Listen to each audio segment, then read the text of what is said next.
Be yourself. What does that even mean? How can I be myself, or how can I not be myself? If it means we gotta be honest about ourselves, then I don't think we can be like 100% honest utterly, entirely. If we do, that's gonna be like a huge problem. Wherever I go, chances are I come across people who's talking shit all the time. Literally all the time. What did you like to order? I'll have the salmon. Oh, by the way, how many times do you jerk off in a day? 3 times? Wow, you're energetic. I'll eat it twice. Yeah, that's my mojo. I don't want to hear about it, that makes me so uncomfortable. Have you ever watched the movie The Invention of Lying?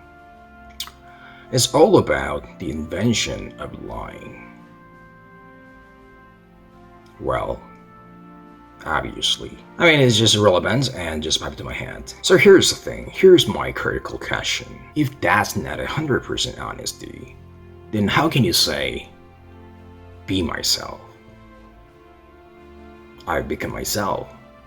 How can you say that? Then probably you'd say, I have become myself with somewhere around like 50-50, or like a 60% of it, or maybe perhaps 65, around like that anyway. You really have become yourself with that number? For real? I don't think so. What I mean is, the word sense is too much obnoxious and condescending. When the deck is stacked against us, it's not a right and realistic thing to say for us as just like a pep talk. That's just too much beautified.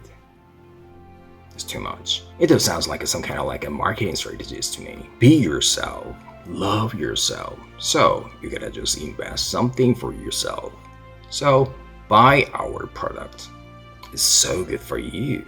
So good on you. Anyway, I was being too mad about it. I got vented with a meditation. And I strongly believe that this is the way that we can be ourselves genuinely. Being in a situation that we can decide what to do. Now, in this way, in fact, no need to be honest that much.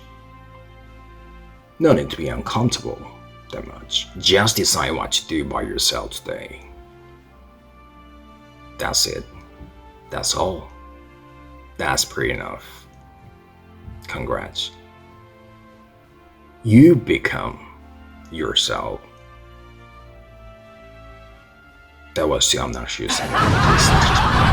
When it comes to self-discipline, I immediately come up with the idea of meditation, but I had no idea how to do it. So I tried to look it up, but CBA can't be bothered, to be honest. So I tried to pick some specific words, and one of them is brain, real souls. So I'm gonna picture some positive images in my mind and like very peaceful and calm vibe here. This method is sort of like image training, which is from Dragon Ball. And it turned out so well, I figured I'd just go ahead and make one for everybody.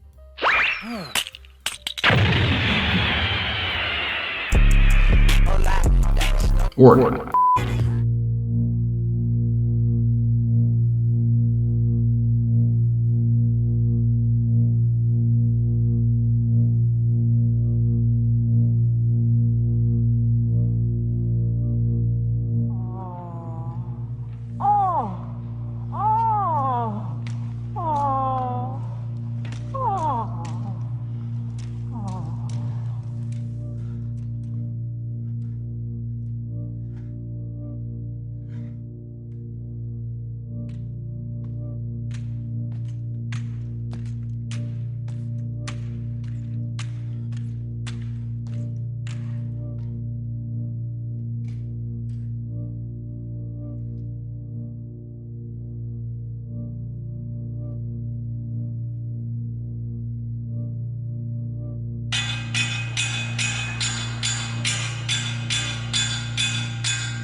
Now I try to tell you how long I did this. Not for 24 hours. Well, obviously not. Yeah. I tried my best, but it was like approximately like 35 minutes. Bummer. Well, yeah, this is it. This is the actual honest result of it, Yeah, I suck. Yeah, I just messed it up. Yeah, I suck. I know I suck. Something else. I don't think I'm gonna be like a very like catapulted into like a limelight or a spotlight with this. Yeah, I know that. I'm a Christian. I believe in God and the Bible. But personally, there are some like I don't get it. And one of them is Abraham's story. Let me get this straight. God gave Abraham a son because he prayed it for a long time desperately. But one day, God changed his or her mind and commanded him to kill his son abruptly out of nowhere. I mean, he could have killed him when he's asleep, like that. It could have been easier, way easier and even quieter, but for some reason he had to wake him up to kill him. That's creepier and crueler, right? So they had to climb up the mountain in the early morning. Probably they were like half asleep, so they looked like junkies, So shady. Anyway, when he's trying to kill him, all of a sudden God was like, Abram, what are you doing? What the hell are you doing? Why are you trying to kill your son I gave you? What's the matter with you? What's wrong with you? Trust in God. Are you nuts? At this point, I assume Abraham was befuddled by it. Probably he was like, what are you talking about? You want me to, right? And finally I was like, that was a test. Just imagine something like Abraham's perspective.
I have an obsession. I don't know if you guys can relate or not. So whenever I come to my parents' place, I keep trying to convince them for some reason. I kept trying over and over again. And actually, that's not even like the ones that I have in the first place. Indeed.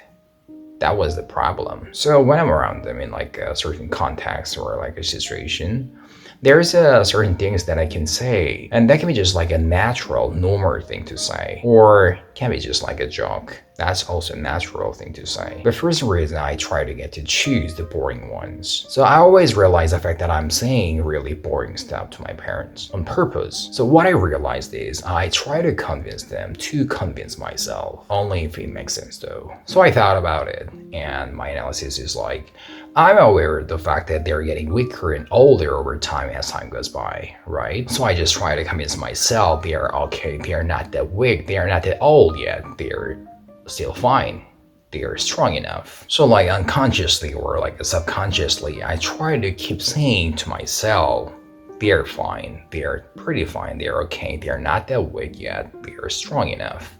So don't worry about it like that.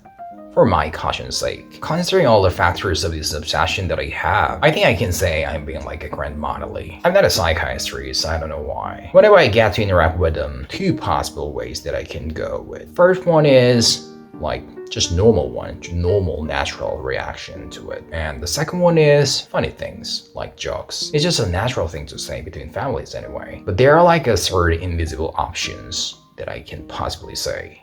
And I always get to choose it. And that is just a really boring stuff, as just like a grandmotherly thinking, so to speak. So what I mean is that I want them to have like some sort of like a sense of stability. So if there is like some kind of like a vague thing to say, then I try to define it as just like the easiest way that I can possibly think of. I mean, my life these days is already boring as but yeah, welcome to my boring ass life. I feel like this kind of obsession makes it worse. I think this is just my personal problem that I need to solve in the future, hopefully in the near future. I mean, to be fair, my parents are like anxious people in the first place. My dad had an obsession and my mom had a depression, but my dyspepsia obsession is actually toward them. I'm not complaining about it, but maybe it's just like a genetic stuff. So I am aware of the fact that I'm saying really boring ass stuff, but can't help it. And I'm being like a grandmotherly. I know it, but I can't help it.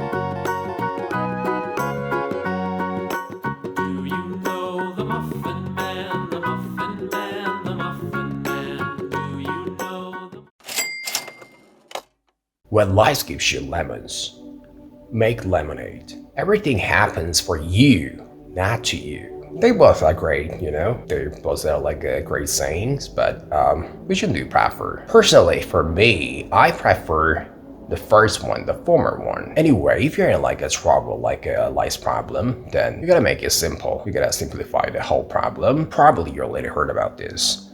Simple is the best. Word sense is different. Just remember this. Simple as fuck. Simple as fuck. What's stronger? Fuck. Simple as fuck. Repeat after me, please. Simple as fuck. Simple as fuck. Simple as fuck. Fuck. Fuck. Fuck. Fuck. Fuck. Fuck. Fuck. Fuck. Shut. Shut. Shut. Shut.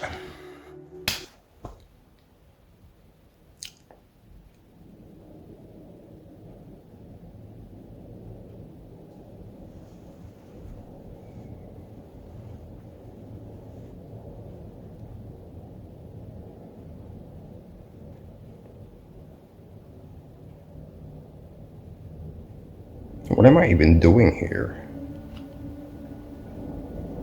By myself.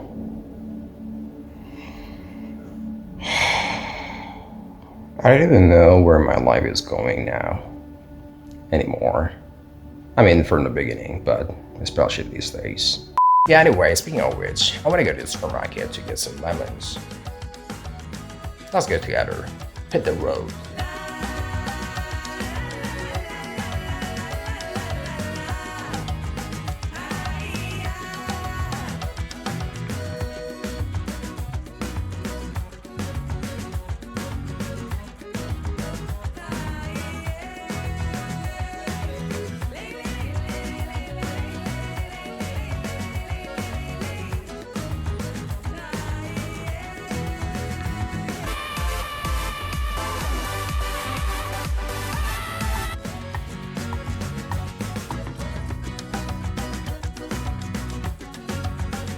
Yeah, I'm fixing to go to the store.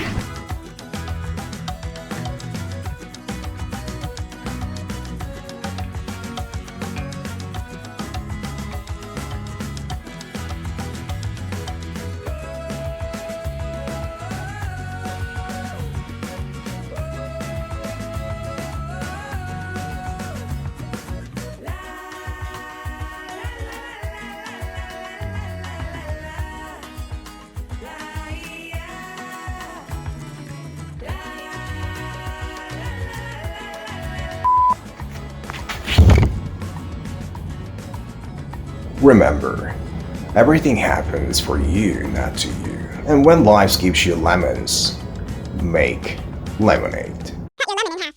Squeeze all the juice out of it that you can.